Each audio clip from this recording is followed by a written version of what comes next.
Bom, a gente vai falar justamente sobre segurança no Rio de Janeiro e com certeza vai servir aí para sua cidade também, né? Para o seu bairro aí, tá bom? E para isso a gente recebe aqui o Ricardo Bandeira. Ricardo, obrigado pelo retorno, na verdade, aqui ao São JC Online. Obrigado por ter vindo mesmo. Eu que agradeço. Agora eu já vou começar perguntando o que disse o Jugman ali. Ele falou que tem que prender os chefões e tudo mais. Ricardo, por exemplo, o NEM era o chefe da Rocinha. Né, um traficante. Ele foi preso. Sim. E a violência na Rocinha continua. De fato, prender os chefões resolve o problema da criminalidade ou da segurança? Não resolve porque você prende o chefão, mas existe uma cadeia de comando e lógico que o segundo assume o lugar de quem foi preso, né? Então causa uma desestrutura de alguns dias, mas logo já tem alguém para assumir. Só prender o chefão não vai resolver a criminalidade. Não adianta mais, é um caminho, né? É um começo. Sim, já é um começo, né? Agora, o Rio de Janeiro é uma cidade violenta. Muito. O que causa essa violência na nossa cidade, Ricardo? A violência no Rio ela está diretamente ligada ao tráfico de drogas, né? A ocupação das comunidades, né? Ao controle do território que é imposto pelo tráfico de drogas, né? E que gera toda uma cadeia de outros crimes, uma sequência de outros crimes, né? Tudo em função de manter o tráfico de drogas. Então, toda a violência no Rio hoje, Rio e São Paulo também é muito parecido, está ligada ao tráfico de drogas. Se a gente consegue abafar o tráfico de drogas, a gente consegue diminuir os índices de violência. Tráfico de drogas, inclusive, que é um negócio bem rentável para quem está envolvido, né? Sim. Agora, Ricardo, a gente pode falar um pouquinho, primeiro a gente pode falar depois sobre planejamento, de segurança, mas eu queria falar especificamente sobre os policiais do Rio de Janeiro. Estava conversando com o Ricardo aqui, antes do programa, até o momento, 91 policiais morreram no Rio de Janeiro. Infelizmente. O que é um número muito grande e assustador. É absurdo. Absurdo. Em nenhum lugar do planeta acontece isso.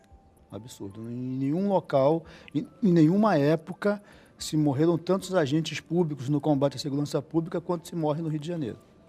Então, não tem parâmetro no mundo isso. Para vocês terem noção, conversando com o Ricardo também, numa guerra, por exemplo, do Afeganistão, sei lá, soldado americano lá no Afeganistão, na guerra lá, tentando ocupar o lugar, morreu menos do que morre militar do que morre policial nesse mesmo período. Em um mesmo período morre menos. A atividade de policial militar ou de policial civil também, a atividade de polícia no Rio de Janeiro, ela é 700 vezes mais perigosa do que hoje você ser militar nas forças americanas. Isso acontece por quê? Guerra.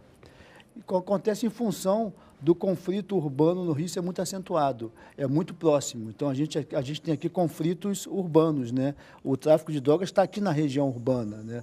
Numa guerra, o seu inimigo está sempre distante, né? Sim. Você dificilmente tem proximidade de combate com o inimigo. E aqui o combate é diário, né? Corpo a corpo. As Forças Armadas na rua, quanto isso é válido? É muito válido, causa um impacto muito grande na diminuição dos índices de crimes no Rio, né? O primeiro impacto é o psicológico, né? A população do Rio aceita muito bem as Forças Armadas, se sente mais segura com as Forças Armadas. Os criminosos ficam intimidados com a presença das Forças Armadas. Então já causa esse efeito psicológico já em primeiro momento. E, como efeito prático, as Forças Armadas possuem um treinamento até para poder realizar algumas funções ligadas à segurança pública. Não para o combate de incursão em comunidades igual é feito pela Polícia Civil e Polícia Militar, que eles têm muito mais prática de combate do que, logicamente, as Forças Armadas, em função de prática real do dia a dia, né? Mas as Forças Armadas têm tecnologia, têm equipamentos necessários, né? E possuem, acima de tudo, um treinamento ligado à ocupação, né? Falta no Rio a ocupação das comunidades, né? Se as Forças Armadas forem por esse caminho de fazer uma ocupação, eles têm todo o êxito nesse... Né? E o legal é que a questão da segurança também tem a segurança física, né, que está ali, está fazendo a segurança e tal, mas o psicológico também do morador ou do criminoso vale muito, porque o cara pensa, pô, o exército está na rua, Então, é um contingente muito grande, é um outro tipo de armamento. Eu não tenho contato com eles e não posso oferecer nada, por exemplo. Não sei como é esse tipo de relação. Então, essa questão psicológica também ajuda pra caramba. Sim, ajuda muito. E todo mundo sabe que Forças Armadas, eles são treinados para exterminar o inimigo. Não são treinados para prender um criminoso. Então, quando eles entram em combate, eles só sabem exterminar. Né? O policial não pode exterminar, o policial não é treinado para isso. Ele é treinado para efetuar uma prisão. Mesmo que ele tenha que usar um armamento, ele é treinado para efetuar uma prisão. As Forças Armadas, o treinamento básico é de extermínio do inimigo, né? Ela é impessoal. Né? Então, isso causa uma intimidação muito grande ao criminoso. E além das Forças Armadas, pelo menos no Rio de Janeiro, a gente percebe um contingente da Força Nacional. Sim. É legal a Força Nacional aqui também, o que faz, se ajuda como? Toda ajuda é bem-vinda. Sim. Mas o efeito prático da Força Nacional é pequeno numa cidade como o Rio de Janeiro. Hoje na Força Nacional você tem um efetivo de 200, 300 homens, 400 homens no máximo. Por uma cidade inteira. Numa cidade como o Rio não faz a menor diferença no combate à criminalidade. Né? Um efetivo da Força Armada de 10 mil homens, sim, isso causa uma diferença. A Força Nacional é muito bem empregada, por exemplo, tem uma rebelião num presídio em algum estado. Ela vai para lá e contém essa rebelião. Né? São mais efeitos cirúrgicos. Um patrulhamento na cidade do Rio de Janeiro não causa um grande efeito. Como, por exemplo, foi a Olimpíada aqui, que a Força Nacional veio com um contingente... Veio com um efetivo maior e ocupou as vias públicas e teve um resultado bem específico, bem cirúrgico, né?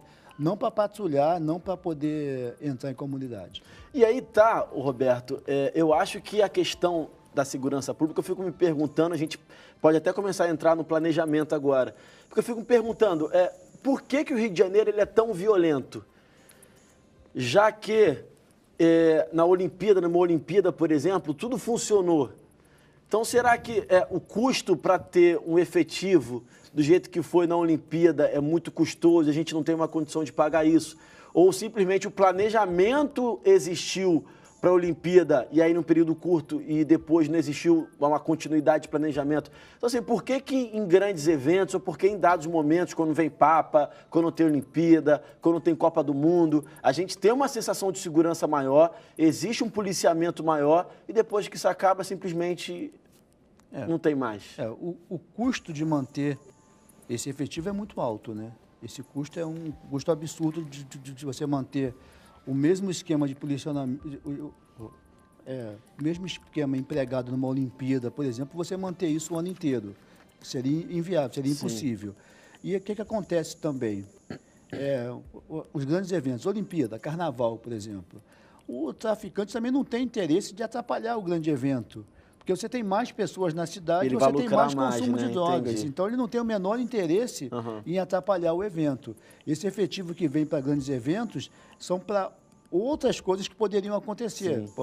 Na Olimpíada, o foco era terrorismo, por exemplo. Alguma célula terrorista, algum atentado, alguma coisa que pudesse acontecer. Agora, o tráfico de drogas não tem o menor interesse em atrapalhar o evento porque ele perde. E tem interesse que tenha o evento, né? Lógico, sempre. Entendi. Para ele, aumenta a arrecadação. Muito legal falar comércio, disso, né? E o planejamento de segurança pública do Rio de Janeiro existe? Não existe, não tem. Há muito tempo que o Rio não tem um planejamento sério de segurança pública. Há muito tempo que o Rio vem enxugando gelo, vem tratando as questões que vão acontecendo sem ter um planejamento a médio e longo prazo, né? É só uma política de enxugar gelo. Só que agora acabou o dinheiro, não tem mais recursos econômicos, não pode nem comprar mais toalha para enxugar o gelo.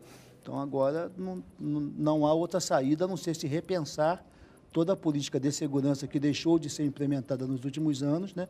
Se criar uma nova política de segurança e alocar recursos para implementar essa nova política. Agora, Ricardo, talvez seja legal a gente falar que um planejamento de segurança pública, quando a gente pensa em planejamento, ou quando a gente pensa em segurança, basicamente o brasileiro pensa em policiamento. Exatamente. Pensa no policial na rua, revistando, fazendo blitz ou incursões em comunidades. Quanto, na verdade, uma segurança pública envolve muito mais coisas do que isso. Sim, com certeza. O efeito polícia é uma das ferramentas da segurança pública, né? É apenas uma pequena parte da segurança pública. Segurança pública se faz também com saúde, com educação, com emprego, com cultura. Isso tudo são coisas que vão somar na segurança pública. A polícia é uma pequena ferramenta, Sim. que é mal empregada, muito mal empregada. Você vê, é interessante, a população gosta de ver uma patrulha da polícia rodando na rua, mas as chances efetivas de uma viatura da polícia encontrar com um crime em andamento é de 1 em 10 mil. Então, não tem por que a viatura ficar rodando. Sim. Ela tem que ficar parada aguardando o chamado. Sim. Mas para a sensação de segurança, as pessoas querem ver a patrulha rodando, né? Mas esse é o emprego errado dos recursos da polícia no combate à segurança pública, mas causa um efeito psicológico. Agora, eu vou fazer uma pergunta para saber se isso é proposital, de repente é um número alto de crime também, eu não sei. Ou se simplesmente porque quem tem dinheiro e quem tem poder está nesses lugares. Eu sou de Nova Iguaçu, Ricardo, eu sou nascido e criado em Nova Iguaçu.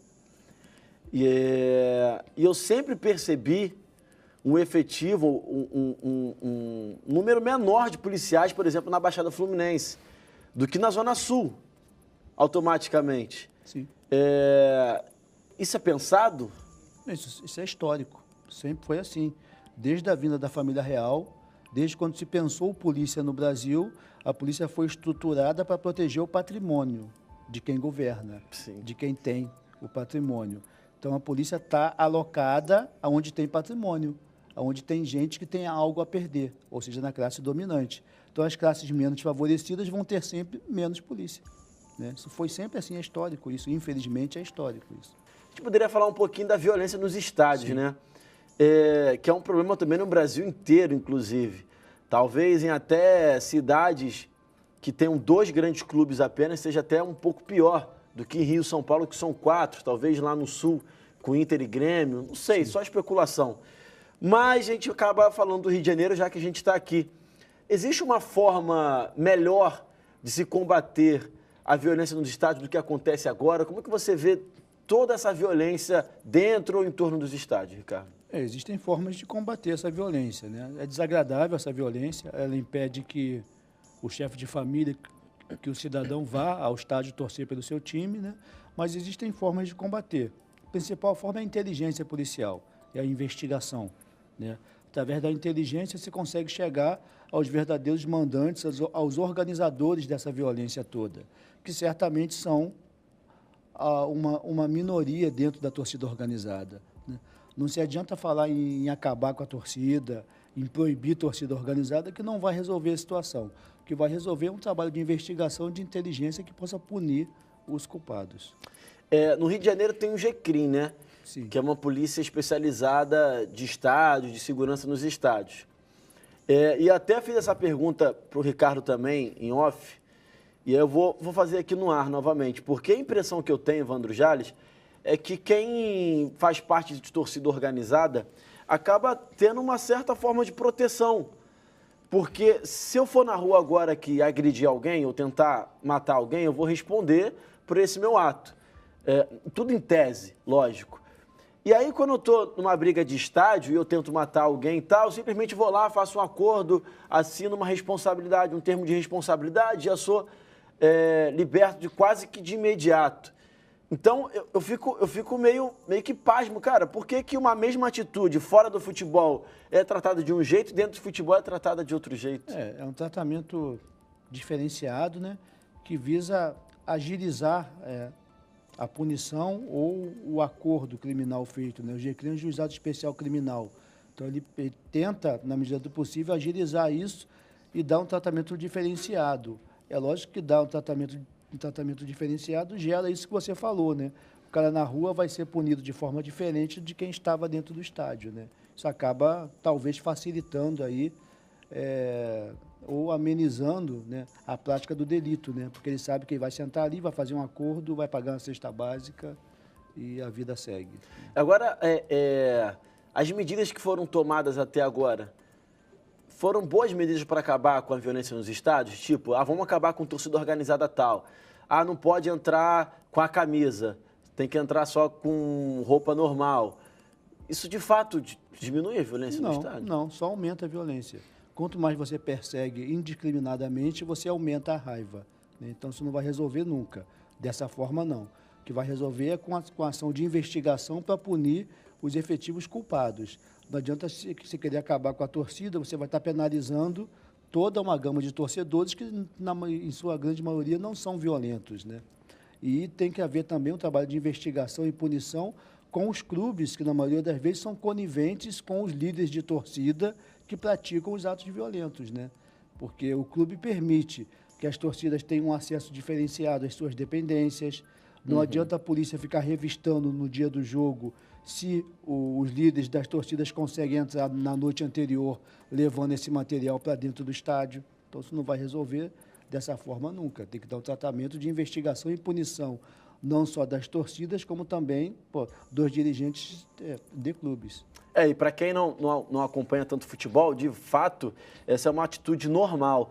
A torcida organizada, ela acaba tendo um acesso maior a um estádio do que os outros torcedores. Então, eles pegam vários equipamentos e tal, entram no estádio de forma livre, sem revista nenhuma, e aí, na hora do jogo ali, eles já estavam com os equipamentos todos dentro do estádio, só entrar, depois pegar bandeira e batucada e outros equipamentos também.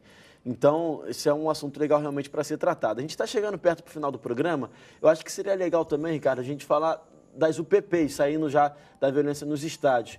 Por que a UPP no Rio de Janeiro não deu certo? Tá. A UPP ela é um projeto muito específico dentro da segurança pública. Qual é o objetivo da UPP? Quebrar o domínio territorial armado imposto pelo traficante. Então, a ação policial é feita para isso. Você ocupa a comunidade de forma que você quebre o domínio que o traficante impõe. Ao quebrar esse domínio, a gente recupera o território para a sociedade, recupera para o Estado aquele território que o Estado não conseguia entrar. Só que é necessário que, logo após a ocupação, que o Estado entre levando os seus serviços, saúde, educação, emprego, cultura, e nada disso foi feito, né? Saneamento básico, pavimentação, infraestrutura, nada disso foi feito em comunidades, né? Então, a comunidade acaba ficando desamparada e ela começa a escolher o que é melhor para ela. É melhor ter o traficante ou é melhor ter a polícia? A polícia não me deixa fazer nada. O traficante me deixa fazer o que eu quero. A polícia me pune. O traficante tem uma lei própria lá que, se eu precisar, ele vai lá e vai tentar resolver da forma dele, mas ele vai resolver. Então, a polícia, agindo dessa forma, a população começa a pesar. O que é melhor para mim? E daqui a pouco ela começa a se indispor com a própria polícia. E o projeto não dá certo, em função do Estado não ter entrado com a sua gama de serviços. Esse foi o grande erro da UPP. A parte policial foi correta, mas a parte de entrar com os serviços depois não foi feita. Acabou sendo incompleto o serviço, né? Ricardo, a gente chegou ao final do programa. Eu queria agradecer muito a sua participação. Eu que agradeço. Obrigado, que é sempre muito legal, inclusive. Sim. Muito obrigado pela oportunidade. Como eu sempre falo, falar sobre segurança já diminui a criminalidade, só da gente falar. E te agradeço a sua oportunidade mais uma vez. Obrigado. Que isso, muito obrigado. Gente, espero que vocês tenham gostado. Amanhã a gente volta... Amanhã não, amanhã é sábado. Segunda a gente volta 1h10 da tarde. Desejo um excelente final de semana para vocês, tá bom? Um abraço e até lá. Valeu.